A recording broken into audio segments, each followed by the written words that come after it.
Hi and welcome, Martina here. I am working with the All You Need Is Love stamp, which is also part of the Meraki Hux release.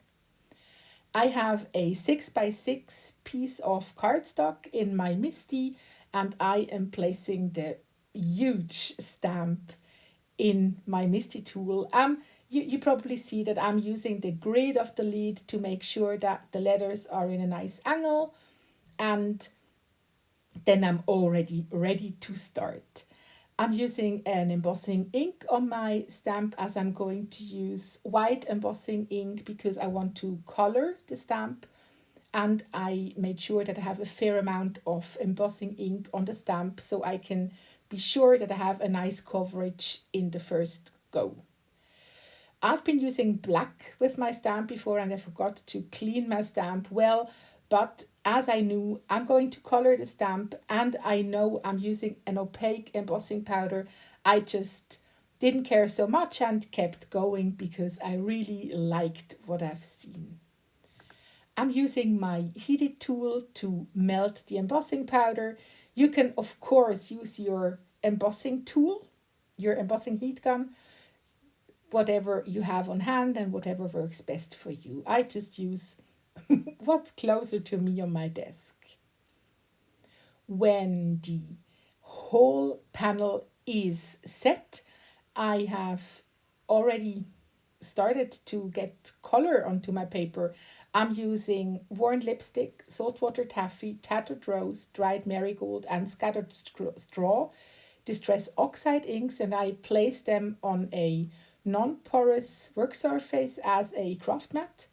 And then I'm just going in with a brush and water and paint my flowers with the distress oxide color. I'm trying to make some lighter areas and some more shadowy, darker areas on my flowers with adding more water or more pigment. But this is just a personal preference, and it's I think it's playing with the colors and the water. There's no right or wrong. I think you can just go in and enjoy the process. As soon as the flowers are colored, I'm going to the leaves and the letters. For the leaves, I'm using cracked pistachio and salvaged patina. For the letters, I'm using black soot. I've been hesitating if black would be too harsh, but I decided to give it a try as it is distress oxide. So I have the option to make it lighter and it still has this chalky finish, and I think it works perfectly well with the colors. For the leaves, I'm using mainly cracked pistachio, but as I didn't want to have all the leaves in the same color, I just randomly add some particles or bits and pieces from salvaged patina. So I have some leaves that are slightly more blue greenish than just plain cracked pistachio, and I absolutely love the result. I make sure that I put the whole thing aside to dry properly and can in the meantime work on my card base. I usually cut and fold my card bases myself. This one is a top fold card with 4.25 by 5.5 inches. This is the format I use mostly. The affluent heart dies are also part of this Meraki Hux release, and I love that these are nesting. And I'm just making sure that the second biggest heart is a nice window to my colored stamp, because I'm trying to make a see-through card, if you can call it like this.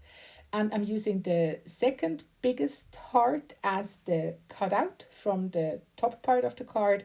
And then I'm creating later a frame around the cutout heart with the second biggest and the biggest hearts. I hope this makes sense, but you will see in a minute. This is the cutout from the card base, and now I will create my heart frame with the second biggest and the biggest heart. As I'm trying to create an even result, I am using washi tape to make sure that the dies stay in place during the cutting process. In the meantime, don't forget to read everything in the description box because there are some amazing giveaways. You will find the lineup for the hop and many, many things more. But now back to my die cutting process because it's done. And as always, when I cut black cardstock, I'm ending up with these little paper fuzzies. I don't know how you call them in English, but I'm just using the fingernails and make sure that I get rid of most of them. Then I have my nicely fitting frame. This is one of the advantages if you use the same set for everything. I just love it if things just work smoothly together. And I'm using my Burley Arts glue to add the glue to the heart frame and then just glue it on my card base. When that is dried and everything is glued down well, I'm just cutting down my colored stamp and gluing it into the card, and this is the finished look. I've been thinking of adding probably a shaker or a stamp or a word die, but at the end I absolutely love the look of this card and just left it as it is. I hope you liked it as much as I do. I hope you keep going in the hop, and I wish you a wonderful day. See you next time. Bye.